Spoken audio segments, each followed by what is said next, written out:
breath, Crash Bandicoot. This bizarre Bandicoot adventure sees the return of Cortex, Crash's arch-enemy from his PS1 days. Cortex has given up trying to defeat Crash himself and has created an evil Bandicoot clone called Crunch to finish him off.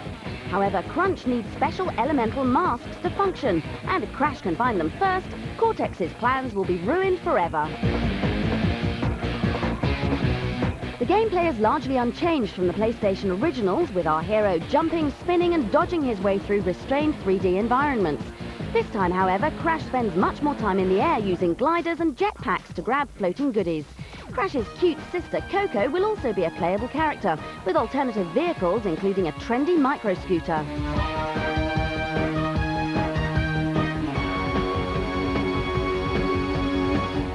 Although the coders are sticking to a tried and tested formula, the stunning graphics and new vehicles should be enough to satisfy Crash fans. The game's irreverent humour will hopefully keep the action fresh and exciting, offering a fun alternative to the current crop of adult PS2 titles. As always, stay tuned for a full review in a future show.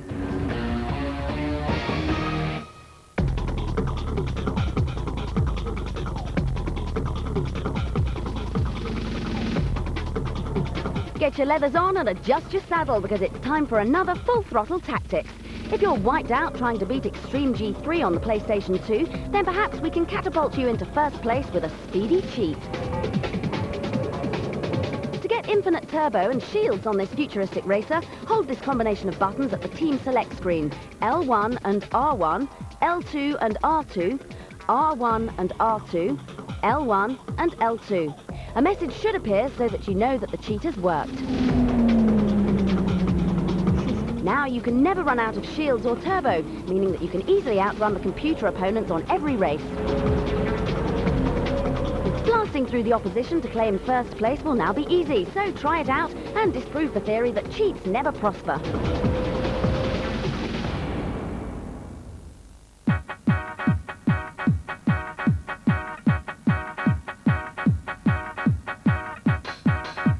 Time to get the creative juices flowing now, with help from some Japanese cartoon heroes in Digimon Comic and Music Maker for the PC.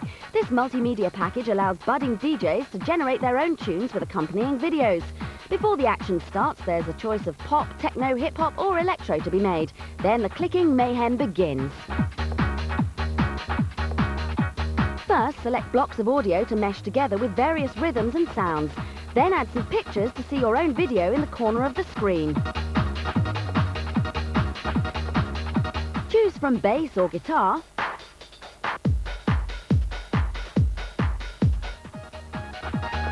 and even add some vocals. No one and nobody's gonna tear us apart. Just carry on adding beats, changing the mixes and creating your own unique sound, all at the click of a mouse. There's room for 16 music and video blocks in one piece. As you progress, let your imagination run riot and take time to add different visual and audio effects.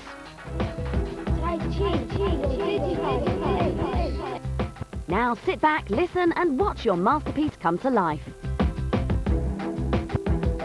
Comic and Music Maker is great for older kids and especially for fans of those cheeky digital critters. This is an excellent way to create happening professional sounding grooves without scratching a single record.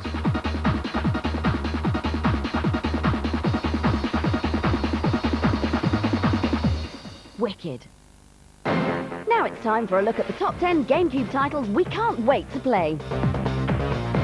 NBA Courtside slams and dunks its way into 10th place. Raven Blade already looks stunning at number 9. The awesome Super Smash Bros. Melee is in 8th place. At 7 is the forthcoming RPG cameo Elements of Power. Metroid Prime is our blaster of choice at number 6. And at 5, Donkey Kong Racing is looking mighty fine. It's another Nintendo hero at number 4 in Star Fox Adventures. Wave Race Blue Storm is a splash hit at number 3. In second place is Mario's little brother in Luigi's Mansion. But the GameCube title we're most looking forward to is the bizarre Pikmin.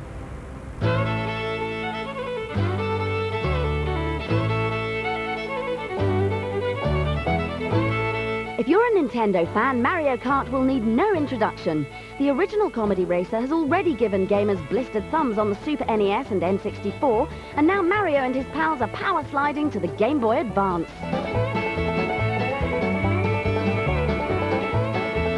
This latest version features more than 40 tracks, including classic courses from the 16-bit edition. Players can choose from 8 Nintendo heroes and villains, each with their own driving attributes, including speed and acceleration.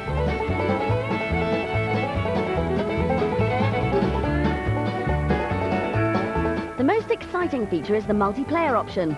4 advances can be linked up and 4 basic tracks can be raced using a single cartridge. The full range of racing options opens up if each player has their own copy of the game, offering endless replay value.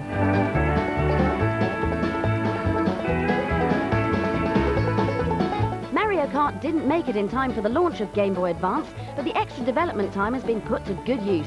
The game looks awesome, plays like a dream, and the multiplayer is just as hilarious as ever. In fact, we think that Super Circuit is the best version of Mario Kart so far. This is the game your Advance was made for, so race off and grab a copy now.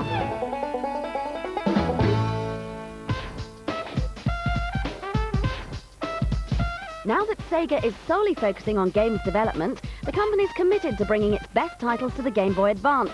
And this is great news for puzzle fans, as the Dreamcast classic Chu Chu Rocket will be the first Sega game to appear on Nintendo's portable powerhouse. In the game, terrified mice swarm across a checkered board trying to escape a gang of cats. The mice have no sense of direction, so players must place arrows on the floor, herding the hysterical rodents into the safety of space rockets.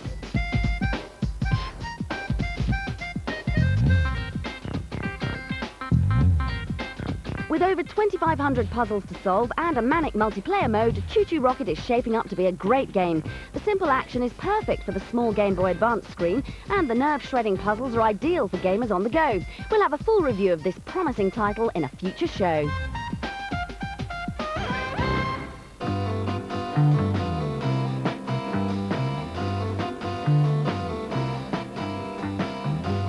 Cybernet spends a lot of time making sure that you get to see the very latest and most impressive technology.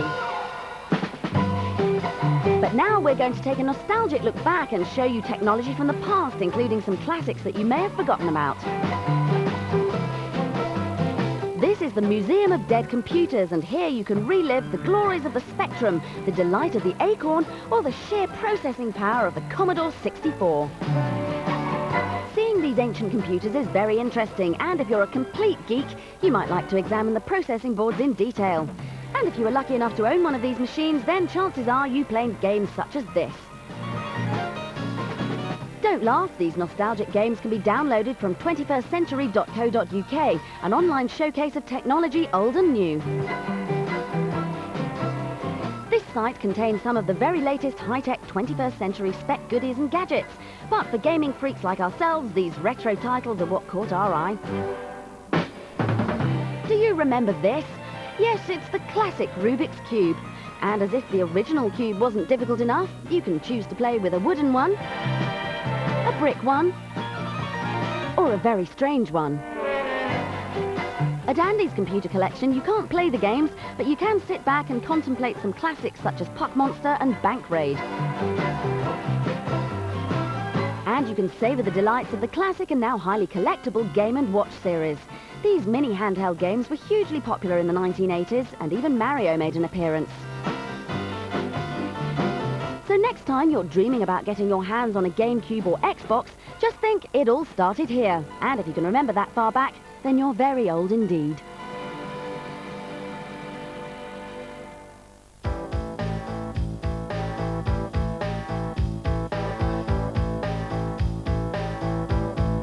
Role-playing games are often bizarre affairs, but one of the strangest has to be the Breath of Fire titles.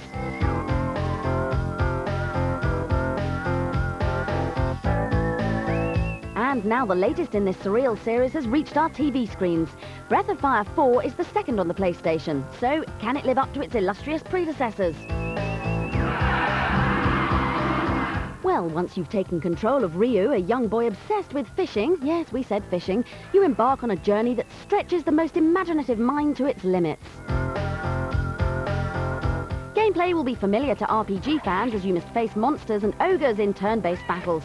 And as you battle, you can learn spells from the monsters you meet, which, when combined, can be used to devastating effect in powerful combos.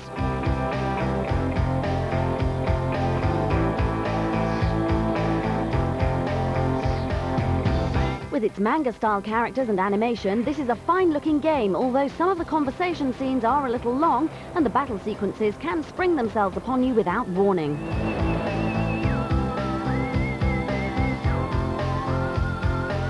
Despite this, the game is great fun and possesses an unlikely sense of humour. If you want a crazy trip through a crazy, crazy land, look no further than Breath of Fire 4. Okay, time for our competition now, so grab a pen. This week's prize is a PS1 and a copy of Xmen Mutant Academy 2 to play.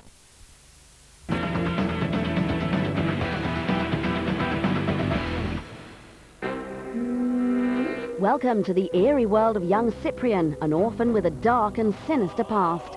He's the star of a forthcoming adventure on the PC called Evil Twin, and he's about to have a very bad day indeed. On his birthday, Cyprien inadvertently unleashes a terrible force. The flame-haired moppet is plunged into a fairy tale world gone wrong and must fight to save the oddball inhabitants from evil. He's aided by his trusty catapult, which does a fair job of keeping the bad guys at bay, and his unwavering jumping abilities that seem to come as standard in these 3D platform adventures.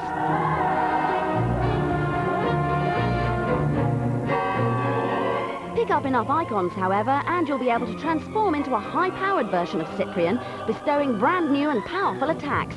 Timing the appearance of your alter ego will play an integral part in the game.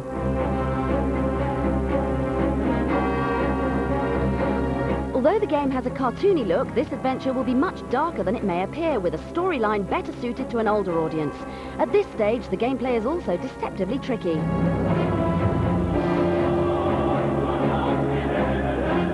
Evil Twin is a good-looking title that should provide more mature platform game fans with an adventure to really get their teeth into.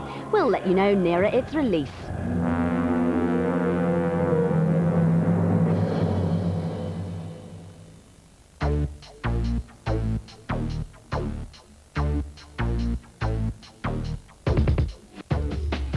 If you like conflict and you like zones, you'll love Conflict Zone on the PC.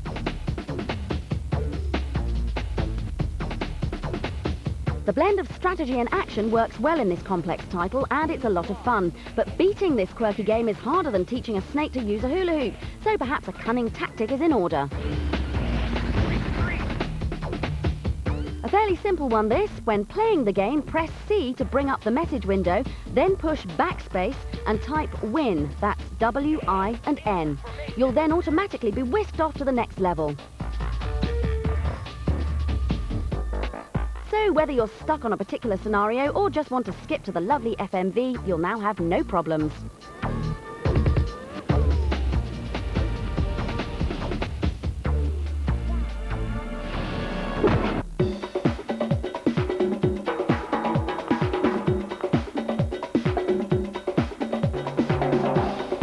London, England was the venue again for this year's European Computer Trade Show. A large number of the big companies, Nintendo with its GameCube, Microsoft and its Xbox, and software houses like EA, had decided not to attend the event, but the turnout was good despite the lack of major players.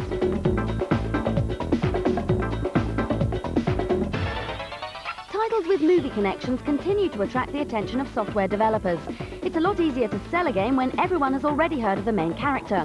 Batman and Tarzan were two such games given a sneak preview at ECTS. Other delights include this fantastic-looking arcade game, Easy to Dance. Looks like hard work to us. The popular television series Robot Wars is soon to make an appearance as a computer game. This early footage looks good and shows your ability not only to choose a robot to fight as, but also different venues around the world. Rest assured, Cybernet will bring you a full review when the game is finally released.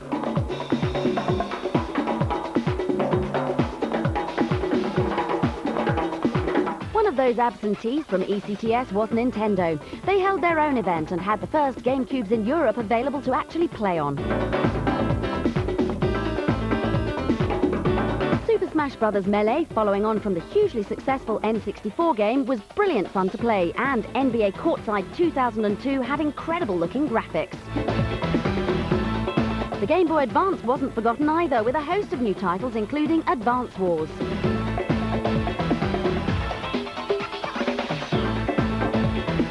There was also an announcement concerning the new card e-reader. You'll be able to buy trading cards which can then be swiped into your Advance to provide more features to existing games. We reckon the next playground craze has just started.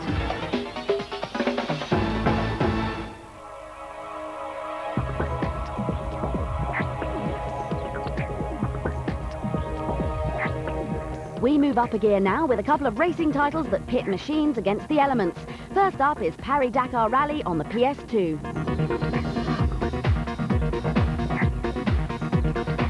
Unique to this real-life rally event is the opportunity to race using several types of vehicle. Once you've chosen your preferred mode of transport, it's off to test your mettle in one of the world's toughest races. This annual event takes place in the harshest of environments, the Sahara Desert, and the video game equivalent tries its best to recreate the unpredictability of those surroundings. Whilst racing, you'll notice environmental changes as well as some truly taxing courses. And with multiple routes to the finish line, there's no single best direction to take.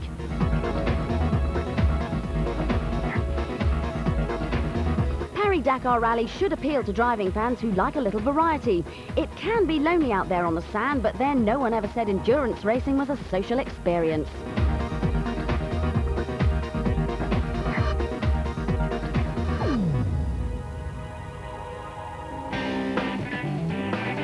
More traditional rallying action now in the soon-to-be-released Rally Trophy on the PC. Choosing from a host of race-modified cars, you'll be thrown into some beautiful environments, which you'll be duly asked to rip up with your tyres in the hope of reaching those checkpoints in the fastest time possible.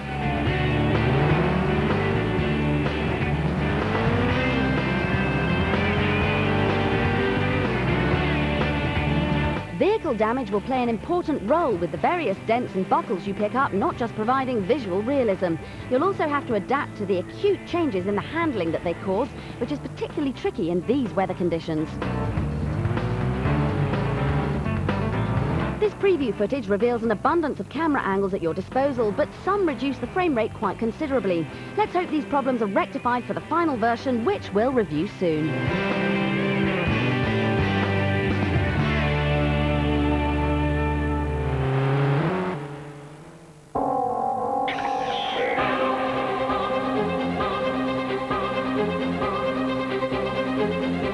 We'll go behind the scenes now for a special look at the making of the latest episode in one of the best-selling computer game series of all time.